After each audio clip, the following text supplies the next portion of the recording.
Christophe Colomb, il est à 500 ans, il c'est la convoi de l'aventure, pour voguer vers son destin, sur les océans, comme dans tous ses rêves d'enfant.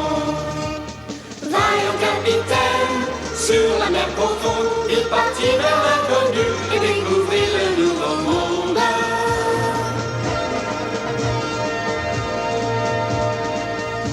Sous le soleil, toujours guidé par son cœur, jamais il ne connut la peur. Les souverains d'Espagne lui donnèrent la mission de porter bien haut leur drapeau.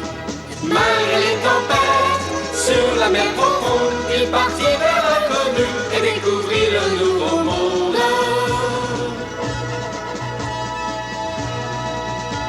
Ces caravelles voguèrent vers le mystère d'une terre inexplorée, au-delà des mers. Cet homme courageux s'appelait Christophe Colomb. Un jour il découvrit un nouvel horizon.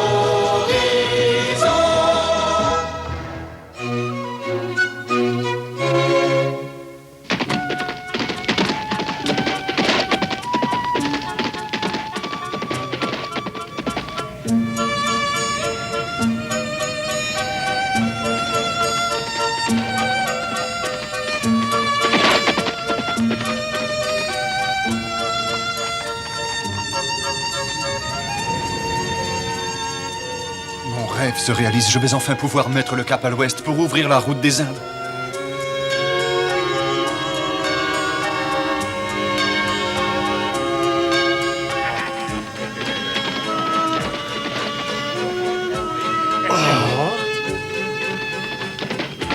Christophe Colomb! Mon père, je suis de retour parmi vous. Je suis si heureux pour vous. Dieu vous a écouté et vous protège. Toutes nos félicitations, messire Colomb. Vos efforts n'ont pas été inutiles. Oui, félicitations. Vous avez bien mérité de voir votre peine couronnée de succès. Vous avez bien joué, vous avez gagné, messire Colomb. Messire Sant'Angèle a fait un brillant exposé à la reine pour défendre votre projet. C'est grâce à cela que nos souverains ont soudain changé d'opinion. Je vous suis reconnaissant, comme je suis reconnaissant à tous ceux qui m'ont soutenu et qui m'ont permis de revenir. Dans tout cela, vous devez surtout voir l'intervention divine. Et maintenant, le roi et la reine vous attendent. J'y vais.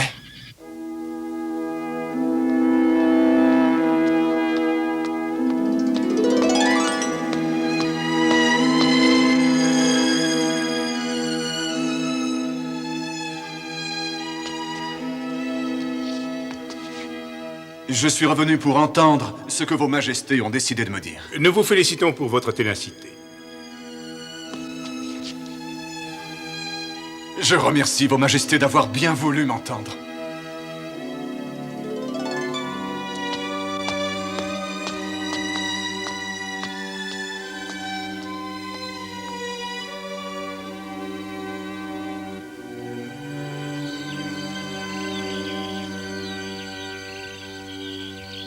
Christophe Colomb désigna le père Pérez comme son mandataire, et les discussions commencèrent avec le secrétaire du roi d'Aragon, Juan de Coloma, mandataire du roi et de la reine. Au fait, monsieur Colomb, de quel port comptez-vous appareiller pour votre grand voyage? C'est en effet une question qui mérite l'attention. Après mûre réflexion, j'ai décidé de choisir Palos, la ville du père Pérez, comme point de départ. C'est une bonne idée. Pour recruter vos équipages, vous trouverez un grand nombre de marins expérimentés dans le port de Palos. C'est un point important et je veillerai à ce que tout se passe pour le mieux.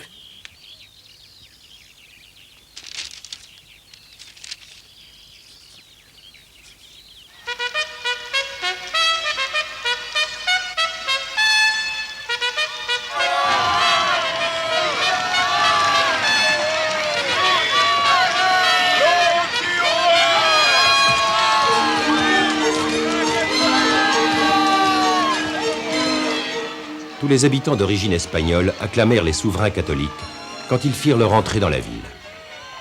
Mais celle-ci était restée plus de 7 siècles sous l'autorité des morts. C'est pourquoi d'autres habitants, qui étaient musulmans, ne voyaient pas d'un bon œil l'arrivée des chrétiens.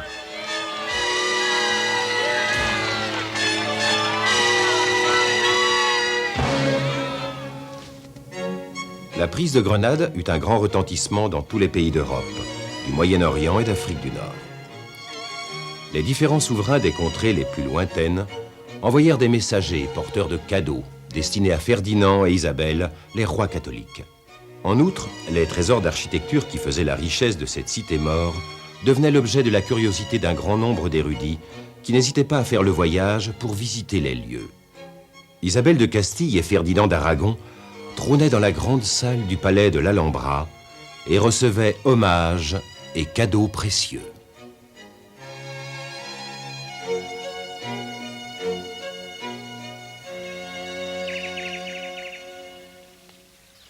Le grand jour est enfin arrivé, messire Colomb. Oui.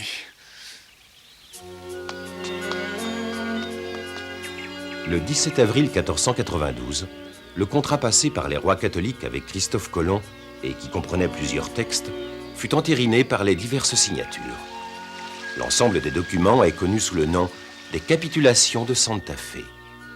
Les demandes de Christophe Colomb avaient pratiquement toutes été acceptées. Le 30 avril, les souverains remirent ce document au nouvel amiral. Amiral Christophe Colomb, vous avez obtenu tout ce que vous nous aviez demandé. J'espère que vous êtes satisfait.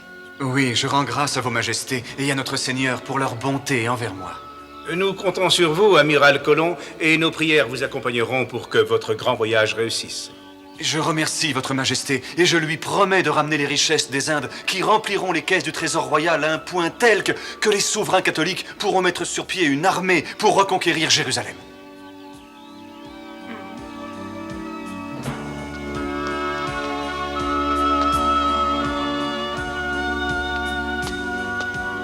Je vous en prie, amiral Colomb, recevez les documents définitifs. Selon ces documents, Christophe Colomb recevait notamment le titre d'amiral pour toutes les îles et continents qui seraient découverts, des passeports pour les différentes contrées adressées aux monarques de Cathay et de Cipango, et la réquisition de 2 navires à Palos.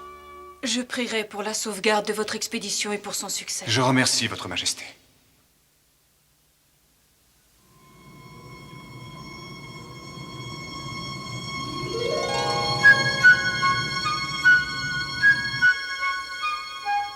Béatrice, j'espère que tu es en bonne santé. Comment va Ferdinand?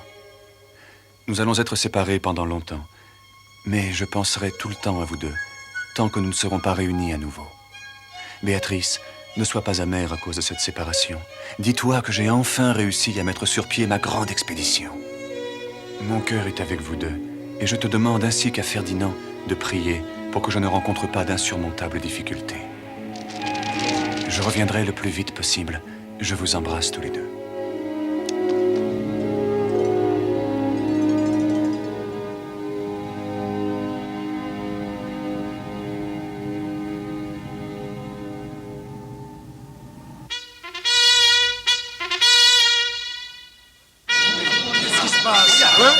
Pourquoi les trompettes sonnent-elles? Allons voir.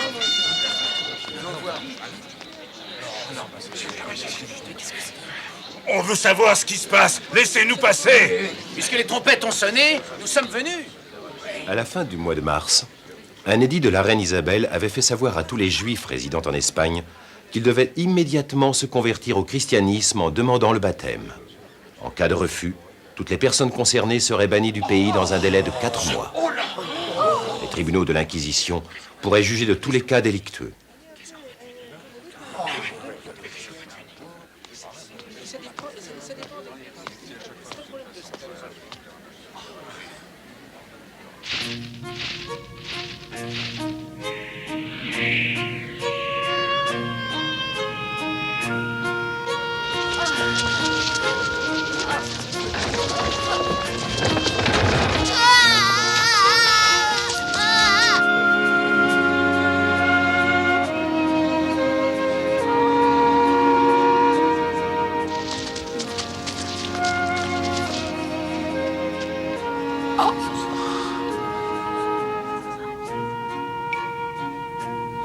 Ce sont des juifs qui s'enfuient. S'ils s'en vont, c'est qu'ils ne sont pas disposés à abjurer leur religion pour se convertir au catholicisme. Allons, dépêchons-nous.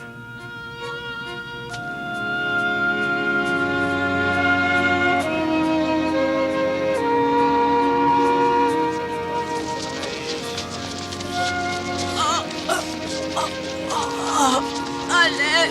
Ne me laissez pas. Au total, plus de 8000 familles arrivèrent au port de Cadix exténuées après une longue marche, espérant trouver des navires qui leur permettraient de quitter le pays.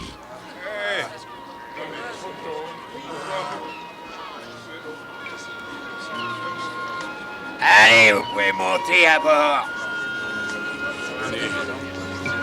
Attendez une minute, il faut payer votre passage. Mais ça suffit pas. Oh. Vous pouvez embarquer.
Juan, laisse-moi tranquille, j'ai autre chose à faire. Viens, dépêche-toi, suis-moi.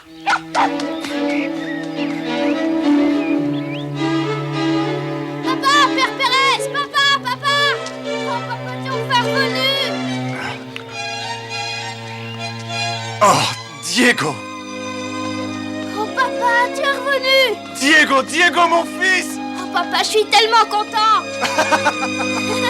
Oh.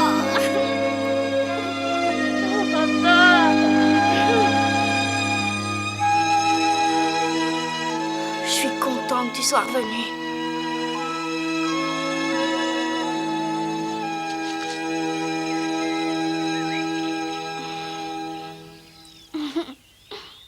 Écoute, Diego. Attends, j'ai quelque chose à te montrer. Tu vas voir. Regarde. C'est un petit minou, il est mignon. C'est une petite chatte que m'a donnée la tante Anna qui était au village. Je l'ai appelée Felipa. C'est une gentille petite chatte. Ah, tu as raison, elle a l'air très gentille. Il faut que tu prennes bien soin de cette adorable petite bête. Tu peux compter sur moi. Et tu sais, Diego, je vais enfin pouvoir partir pour mon grand voyage. Oh, ça c'est merveilleux. Oui. Eh, tu devrais m'emmener avec toi. Je sais faire beaucoup de choses maintenant. Je suis encore petit, mais ça ne fait rien. Je suis sûre que je pourrais t'aider. Tu crois? Oh, papa, dis oui, je t'en prie. C'est que... c'est difficile, Diego.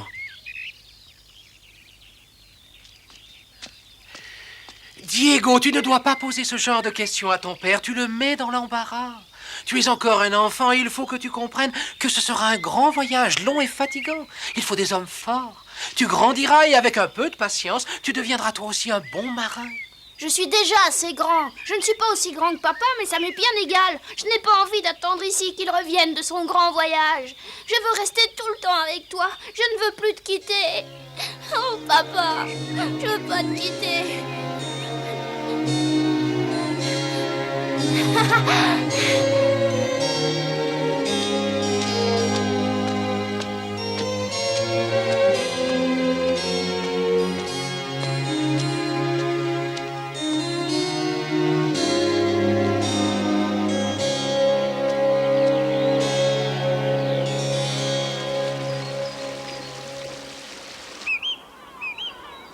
Allez, faut y aller. Ah, mais je te rejoins un peu plus tard.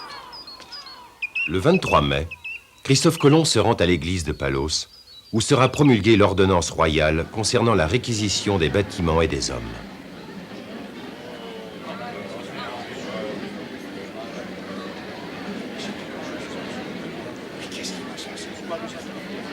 Regardez, le père Marqueda est avec lui. Il y a un messager du roi. Vous vous rendez compte? Ici, dans notre petite ville.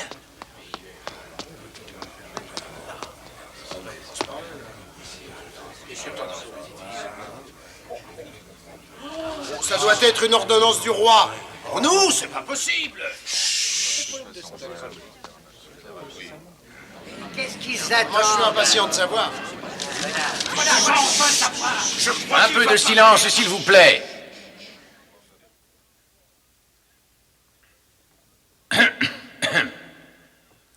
Oyez, oyez, voici l'ordonnance prise par leur majesté catholique à l'encontre du port de Palos comme punition pour 2 ans d'impôts impayés. Le roi et la reine ordonnent donc à la cité de Palos de fournir à l'amiral Christophe Colomb 2 vaisseaux avec leurs équipages. Le port de Palos devra également fournir les provisions nécessaires pour toute la durée du voyage, le tout dans un délai de 10 jours. C'est affolant. De la nourriture. Je ferai en sorte que l'ordonnance royale soit scrupuleusement respectée. Je vais immédiatement prendre toutes les dispositions nécessaires. Croyez bien, messieurs le bourgmestre, que j'apprécie. Préparer des bateaux ou un équipage dans un délai de 10 jours. Mais ils veulent la ruine de Palos. Qu'est-ce que la reine va nous offrir en échange? Pourquoi veut-on nous punir de la sorte? C'est pas possible. Vous voulez notre ruine? Christophe Colomb se rendit avec le père Pérez à Moguer, espérant que sa requête serait accueillie plus favorablement par les habitants de ce port. Nous n'allons pas nous laisser faire. Ce Génois ne croit tout de même pas qu'il va imposer sa loi. Il n'est pas chez lui ici, hein. Enfin, nous n'allons pas accepter cette...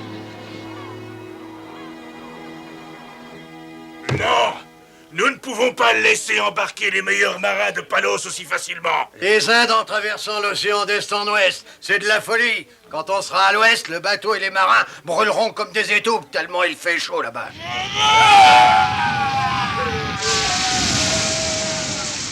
Je me suis laissé dire qu'on tombait tout droit en enfer.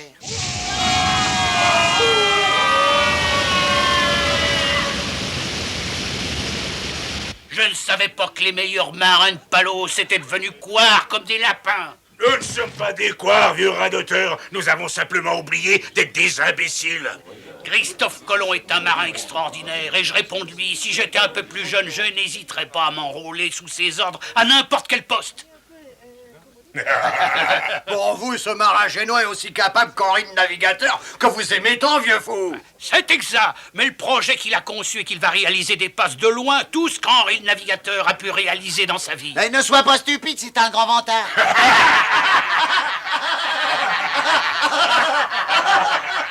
Vous devriez avoir honte. Ainsi allaient les choses. Jusqu'au 2 juin, date qu'il s'était fixée, Christophe Colomb fut incapable de réunir les équipages qu'il lui fallait. Si ça continue, ne trouvera pas un seul marin. Ouais, ça suffit. Hein? Tiens, quand on parle du diable... Ouais, plus tard. J'ai appris que les prisonniers qui accepteraient de s'embarquer avec le fameux amiral Christophe Colomb seraient graciés. Comme il n'arrive pas à rassembler un équipage valable, il est en train d'essayer de transformer des voleurs en marins. Il devient fou. Allez, encore une fois, va chercher Juan. Allez, vite, dépêche-toi. Je n'arrive pas à rassembler des équipages. Je devrais peut-être écrire une supplique à leur majesté, le roi et la reine. Ils pourraient envisager une solution pour me venir en aide. C'est un problème. On pourrait le résoudre. Si le capitaine Pinzon était ici, il pourrait faire quelque chose. Mais pour le moment, il est encore à Rome. Il faudra attendre son retour pour savoir s'il y a une suggestion positive. Échouer si près du but.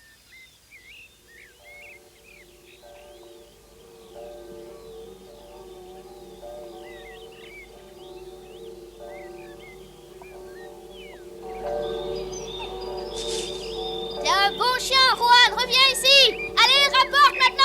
Allez. Mon chien s'appelle Juan. Oui, c'est vrai. Et vous, qui êtes-vous? Eh bien, tu vois, je crois que nous avons le même prénom. Ah, parce que vous savez comment je m'appelle? Tu es Diego, je ne me trompe pas. Non, non, c'est bien ça. Donc, alors vous aussi, vous vous appelez Diego?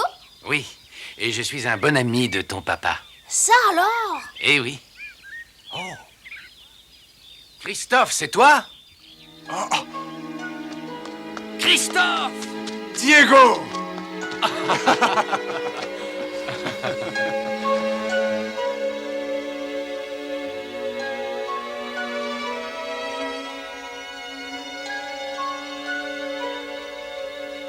J'aurais voulu venir plus tôt pour te voir, mais... L'essentiel, c'est que tu sois là. Et Béatrice et Ferdinand. J'espère que tout va bien pour eux.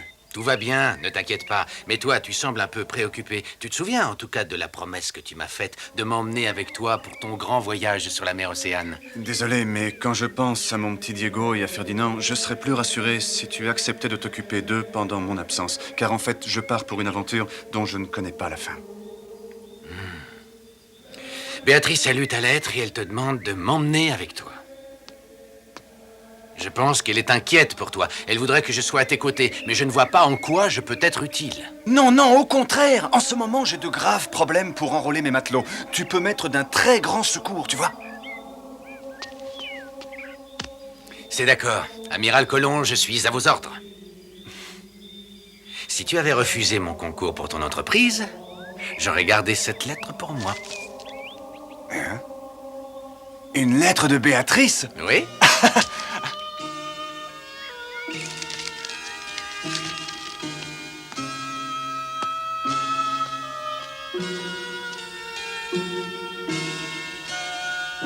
Mon chéri, merci pour ta lettre.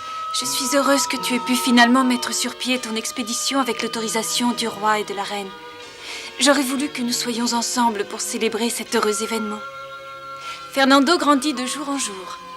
Et tu sais, je souhaite vraiment que tu emmènes mon cousin Diego avec toi. Je me sentirai rassurée de le savoir à tes côtés. En attendant, je prie Dieu chaque jour pour que ton expédition devienne un grand succès. Je pense à toi, Béatrice.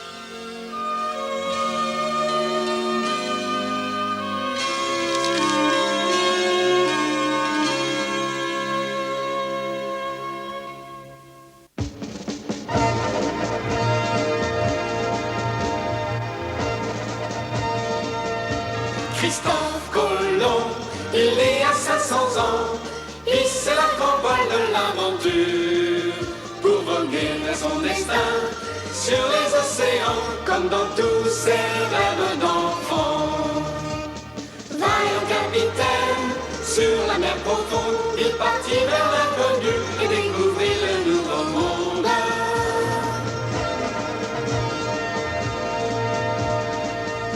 Sous le soleil, toujours guidé par son cœur, jamais il ne connut la peur. Les souverains d'Espagne lui donnèrent la mission de porter bien haut leur drapeau. Malgré les tempêtes, sur la mer profonde, il partit vers l'inconnu et découvrit le nouveau monde.